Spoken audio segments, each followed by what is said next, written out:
Hey, my name is Sean. This is going to be a deck gameplay video for our first episode of Meta Breakers with Winconless Mardu.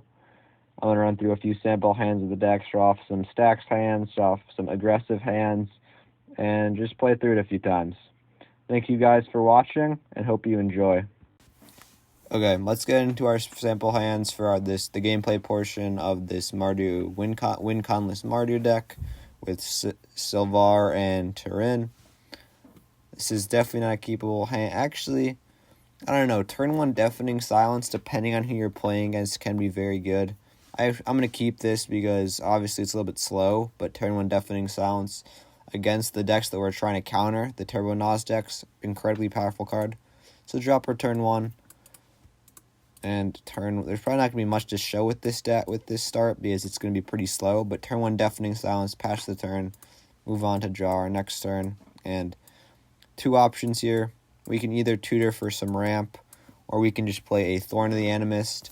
With Deafening Silence out, Thorn of the Animist kind of becomes redundant because it's already harder for them to cast their spells. So Vampiric Tutor, lose 2 life. And I'm probably just going to search my library for something like a Blood Crypt, or a Mana Crypt, which is something you can always search for because there's really no combo pieces you need to spend your tutors on. So you can always spend your tutors on progressing your mana. Shuffle our library, put this on top, and move on to our next turn. Then we can play Mana Crypt, tap. Obviously turn 3 is a little bit slow for a Blood Moon, but now we have Blood Moon plus Deafening Silence. And if we haven't shut our opponents out of the game with Deafening Silence, now we can't even shut them out more. Blood Moon is incredibly good against 3, 4, 5 color decks, which is kind of the decks that we're trying to counter. So there's not much more to show from here. If your opponents have more ways to more removal spells, obviously you can just Thorn the Animist next turn, keep replacing your stacks pieces, then try to attack with your commanders for the win. So let's go on to another sample hand, and let's see. Yeah, another pretty good hand. Obviously we are a little mana heavy, but that's alright at the moment because we do have turn 1 Soul Ring. So we'll drop our turn 1. Chrome Mox, not the greatest in this situation because we only have 2 non-land cards. So probably just going to hold that up because no matter what we discard, we can't cast our spells. So turn 1 Soul Ring and pass. Next turn, that's actually a decent draw with Chrome Mox. So play this, sacrifice it to Chrome Mox, imprint it to Chrome Mox, Play this Forbidden Orchard. This allows us to go both tap to cast a Dark Confidant, and then also we can just main phase a Thrill of Possibility. Discarding whichever of these lands you want. I would say the Swamp because we already have access to additional black mana through that. Draw 2 cards, and pass the turn. So next turn we reveal the top card. It's a Claim to Fame, which we can use to reanimate some of our low mana creatures, lose a life, and then draw per turn. And here we hit a Mana Crypt, so we have even more mana acceleration. And obviously we're not really on a really fast hand right now, especially for like the stacks pieces. But we can play Mana Crypt. Then we can tap this with the other Soul Ring mana to Demonic Tutor. A lot of options. I would search for whatever stacks piece is best at the moment. Maybe you want to draw a bunch of cards, so you search for Mangara. Maybe you just want a Thalia. I wouldn't search for Opposition Agent because it can't really be a win con unless you think your opponent's going to be 1 turn from the win. So I'm just going to search my deck for, I don't know. There's a lot of cards you can search for here. I'm going to search for a Sanctum Prelate works. I'm going to search my library for a, let's see, how much mana do we have? We have 1, 2, 3, 4, 5. So we actually could search our library for a Recruiter of the Guard. Put that into our hand. And then a Thalia. Guardian of Thraben when that enters. I'm just going to do that now. So let me cast this. Or we don't have actually the right mana to do that. That is my bad. So probably not going to make that play. But we're actually just going to go with Mangara here. Mangara, I think, against the right decks. If your Mangara can draw you a lot of cards because if you ever get attacked, you're going to draw cards off Mangara. If your opponents play anything good, or play multiple spells in a turn, you're going to draw cards off Mangara. So, pretty powerful effect. we can attack because we want to pressure our opponents. And I would say if by our next turn, we'll have drawn at least 3 cards, or actually let's shuffle because these are the cards I put back on top. Shuffle, we'll probably have drawn at least 1, 2, 3 cards and move on to next turn. This stays tapped. We take a damage. And yeah, so we're in a place where we kind of can start pressuring our opponents. We could cast a Necropotence, but not really what we're going for right now. I would say just cast Sylvar 1, 2, 3, 4, and 5, and then use these as ways to pressure our opponents. Obviously, Mangar has lifelink, and we even forgot to do our additional dart draw. Make sure you hit your Dark Confidant triggers. So yeah, play a land per turn. And we have Silence up now. Obviously, we already had that up. But if one of our opponents attempts to combo off during their turn, tap and silence. So yeah, we'll probably go through one more turn here next turn. Another Swords to Plowshares continues our additional removal. We can start pressuring, or yeah, we got to make sure we do our Manic, that trigger. Then we draw this Recruiter of the Guard. Pretty good here. Probably going to just play that tap, tap. You all search our deck for the Thalia, so then we wanted to do earlier, but I messed up the mana.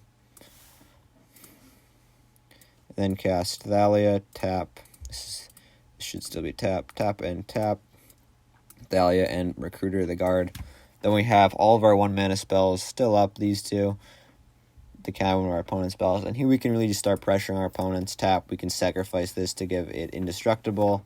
We have Thalia as a stacks piece. We have Dark Confidant for ramp, Mangar for card draw, and Recruiter of the Guard, as I said, for sacrifice. And if we sacrifice, decide we want to sacrifice Thalia or Dark Confidant, we can always get it back with Claim to Fame. So let's move on to another hand. And again, when I say pressure, always pressure the combo deck, whether that be a Ad Naus deck, which is kind of what this is supposed to counter, or just be a Storm deck or something like that. So, yeah, I can't really keep a no-land hand. Obviously, it's probably like you spend the first 2 turns drawing these 2 cards, and then you just lose. So, here is hand I don't think is that good, but if you want to keep a 7, I might keep this, because you have turn 1 Faithless Looting, you have fetch lands to thin your deck of additional lands. So yeah, play Scalding Tarn, tap it, view all, search your library for a Badlands, put that into play, make sure to lose a life, cast a main phase Faithless Looting, draw 2, and yeah, we hit an early Deafening Silence. Probably not going to play this Cavern of Souls, and then it's really between what do you want to. I'm probably going to go Grafdigger's Cage plus Deafening Silence. These shut down 2 different decks. Graveyard decks shut down by Grafdigger's Cage.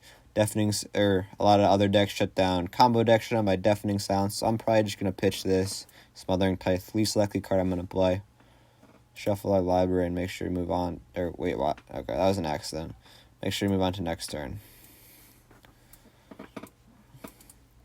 Tap, crack. Again, thinning our deck of lands. Always important. Probably just going to get our base Scrubland for that white mana that we need. Shuffle our library, and yeah, tap, Deafening Silence, and then a Grafdigger's Cage. Obviously, if your opponents are on a slower start, you can just play a Thalia, but this shuts down graveyard decks, this shuts down most other decks, and you're kind of fine with it. Move on to next turn. So yeah, a little bit slow, we haven't drawn many lands, but here you're going to start pressuring your opponents to add to the stacks. So now, if they're a graveyard deck, they're fighting through 3 stacks pieces. If they're a combo deck, they're fighting through 2. And so, yeah, we might play one more hand. Obviously, this is disappointing because we haven't drawn additional lands. And that's actually pretty nice. For our 4th turn, tap, tap, tap. We might be trying to fight off Necropotence decks, but there's no reason not to play Necropotence in this deck. First Strike gives Thalia some, so I don't know if evasion, but allows us to pressure our opponents better, and we're probably just gonna, we can go through 10 cards. Down to 38 because I forgot to take, down to 28 because I forgot to take 1 from a fetch. 4, 5, 6, 7, 8, 9, 10. And yeah, literally we don't really need this Felwar Stone. We probably don't need 2 lands here. 1, 2, 3. We don't need Ad Naus at this point. 4. and we probably, this is a kind of turn 4, it's turn 5, it's going to be hard to catch someone with an opposition agent, so probably don't need this either. Move on to our next turn, play a land. A lot of options here. We can continue to shut down the, continue to shut down the combo decks with this. Tap, tap, tap, and then cast an Enlightened Tutor to search our library for a card. During one of our opponent's turns, hold up both a red elemental blast and a silence for stacks interaction. So that's going to be the 3 hands for this deck. We really want to pressure our opponents. We want to get our early stacks pieces. In this case, it was Deafening Silence and Grafdigger's Cage, both shutting down graveyard decks and shutting down combo decks.